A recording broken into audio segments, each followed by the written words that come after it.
احنا البشر كنعيشوا حياتنا بالدقائق والساعات والأيام، كنكبروا سنة ورا سنة وكنشوفوا الماضي كأنه مشى وما غيرجعش، والحاضر اللي كنعيشوه دابا، والمستقبل كنشوفوه شي حاجة مازال ما جات. ولكن السؤال الكبير، واش هاد التصور ديالنا هو الحقيقة المطلقة للزمن، ولا غير زاوية صغيرة من شي حقيقة كبيرة ما عارفينهاش حنايا؟ القرآن الكريم اعطانا إشارات قوية على أن الزمن عند الله مختلف تماما على الزمن اللي كنشوفوه حنايا. وقال الله عز وجل: وإن يوما عند ربك كألف سنة مما تعدون. واش شفتي هذا المعنى؟ يوم واحد عند الله سبحانه وتعالى يعادل 1000 سنة عندنا حنايا، يعني الحساب مختلف تماما. هذاك الحساب اللي عندنا حنا في عقلنا واللي كنتعاملوا به في الأيام العادية ديالنا حنا ماشي هو نفس الحساب عند الله سبحانه وتعالى. الزمن عند الله ماشي بحساب العقارب ديال الساعة، بل بحساب آخر. وفي آية أخرى: تعرج الملائكة والروح إليه في يوم كان مقداره 50,000 سنة. هنا كيبين لنا الله سبحانه وتعالى أن نفس اليوم ممكن يكون مقدار ديالو 50,000 سنة بالحساب ديالنا البشري. تخيلوا معايا شنو كيعني هادشي؟ هادشي كيعني أن الزمن نسبي وماشي مطلق بحال كي كنظنوا حنايا، وأن الإدراك ديالنا حنايا كبشر محدود بالزمن اللي عندنا في الأرض، ولكن عند الله الزمن بحال شي بحر واسع بلا حدود. أجي نقرب لكم هادشي مزيان ونشرح لكم مزيان بواحد المثال. واحد النهار عندك فيه شي امتحان ولا شي ميعاد اللي هو مهم بزاف، وساعة وحدة، تخيل معايا ساعة وحدة ممكن تبان ليك طويلة بزاف وكأنها يوم كامل، بينما ملي كتكون فرحان ولا مستمتع الساعات كتدوز بحال دقائق وكتدوز دغيا طايرة. هذا غير نموذج صغير ولا بسيط باش تعرفوا أنه الإحساس بالزمن راه فقط أنه نسبي، ولكن تخيل هاد النسبي هادي راها صغيرة بزاف قدام النسبية الكبرى اللي كيتكلم عليها القرآن الكريم. حينت الزمن عند الله سبحانه وتعالى مختلف كليا. القرآن الكريم ما تكلمش فقط غير على الطول ديال الزمن، ولكن اعطانا إشارات على أن الماضي والمستقبل عند الله بحال الحاضر. الله سبحانه وتعالى كيشوف كل شيء في آن واحد. قال الله تعالى: عالم الغيب والشهادة، يعني يعلم ما غاب وما حضر. كيعلم داكشي اللي داز اللي هو داكشي اللي غاب، وكيعلم الحاضر، وكيعلم داكشي اللي مازال ما جا.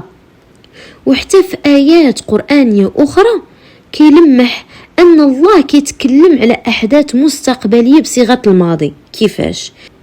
مثلا نعطيكم مثال: أتى أمر الله فلا تستعجلوه. مع أن الأمر ما زال موقع، ولكن الله كيتكلم عليه بواحد صيغة الماضي. علاش شي حاجة ما زال موقعاش ولكن الله كيتكلم عليها بصيغة الماضي بحال ديجا وقعات؟ لأن بالنسبة لله اللي غادي يجي في المستقبل هو واقع أصلا ومكتوب ومقرر وكأنه ديجا وقع. إذن الزمن اللي كنعيشوه حنا دابا غير جزء صغير من الحقيقة.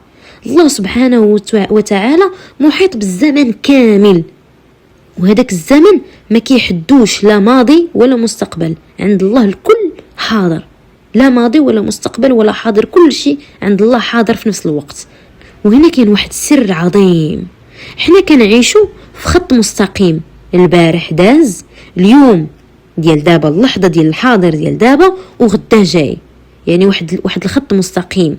ولكن عند الله الزمن بحال شي دائرة مفتوحة، كيشوف البداية والنهاية كل شيء في وقت واحد.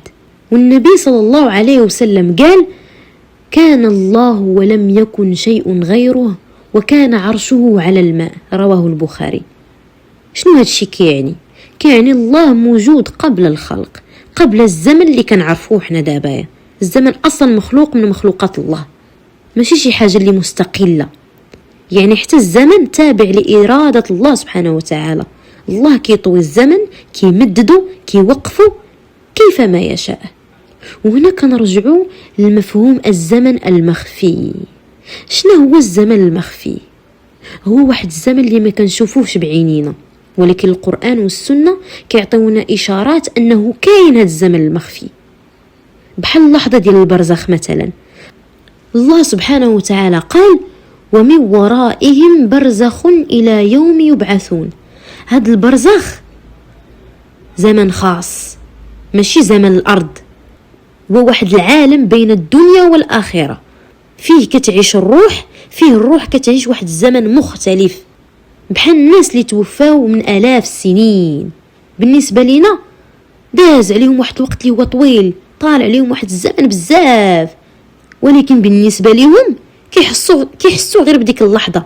نهار غادي يفيقوا يوم القيامة غيحسوا بحال دازت واحد يومين ولا 3 أيام ما كاملاش، بحال غمضوا عينيهم ونعسوا شوية وفاقوا. باش نفهموا أكثر، ربي عطانا أمثلة في قصص القرآن، بحال قصة أهل الكهف. قال الله تعالى: ولبثوا في كهفهم 300 سنين وازدادوا 9. هما راه ناموا أو لنعسوا قرون طويلة، ولكن من اللي فاقوا أشنو قالوا لبثنا يوما أو بعض يوم. شوف الفرق بين الإحساس ديالهم بالزمن والحقيقة ديال الزمن اللي فات عليهم. شوف شحال داز عليهم ديال السنين، 300 سنة وزادوا 9 سنين أخرى، 309 ديال السنوات، وهما من اللي فاقوا قال لك لبثنا يوما أو بعض يوم. شوف الفرق. هذه أكبر إشارة أن الزمن ممكن يتوقف، ممكن يختفي، ممكن يتبدل الإحساس به حسب مشيئة الله سبحانه وتعالى. وزيد عليها القصة ديال الرجل اللي مر على قرية خاوية. قال الله تعالى: فأماته الله 100 عام ثم بعثه.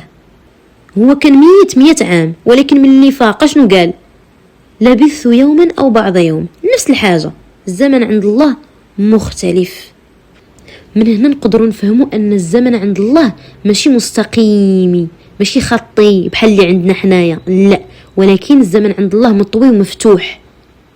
وهذا السر هذا اللي كنهضر عليه دابا ممكن يكون واحد المفتاح مهم لينا حنايا، حيت إلا فهمنا أن الله محيط بالماضي والمستقبل نقدر نعيش الحاضر بثقة ونرتاح وما نبقاوش خايفين من اللي جاي، حيت اللي جاي عند الله حاضر ومكتوب.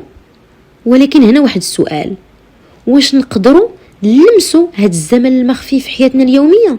الجواب هو نعم، وكيبان بالخصوص في الأوقات اللي سماها الله أوقات البركة، بحال الفجر. قال النبي صلى الله عليه وسلم: اللهم بارك لأمتي في بكورها، يعني اللي كيستيقظ أو اللي كيفيق بكري كيعيش بركة في الوقت، كيدير بزاف ساعة واحدة أكتر من اللي كيدير في النهار كامل. بحال إلى الزمن عنده هذيك الخاصية ديال التمدد والطي، الزمن كيتبدل.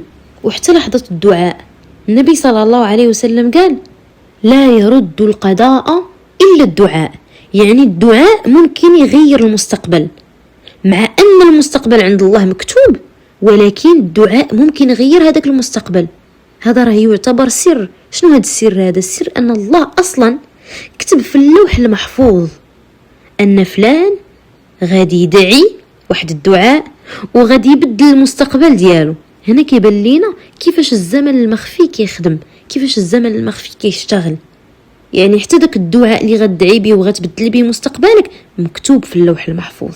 خلاصة القول، الزمن اللي كنعيشوه بحسابنا البشري اللي كنحسبوا به حنايا غير واحد الغلاف رقيق، ولكن وراء هذا الغلاف كاين واحد الزمن مخفي، زمن مطوي، زمن عند الله مختلف تماما، فيه الماضي والمستقبل حاضر كل شيء مع بعض، فيه البرزخ، فيه يوم القيامة اللي عند الله مقداره 50,000 سنة، فيه لحظات قصيرة عندنا حنايا ولكن عظيمة عند الله سبحانه وتعالى.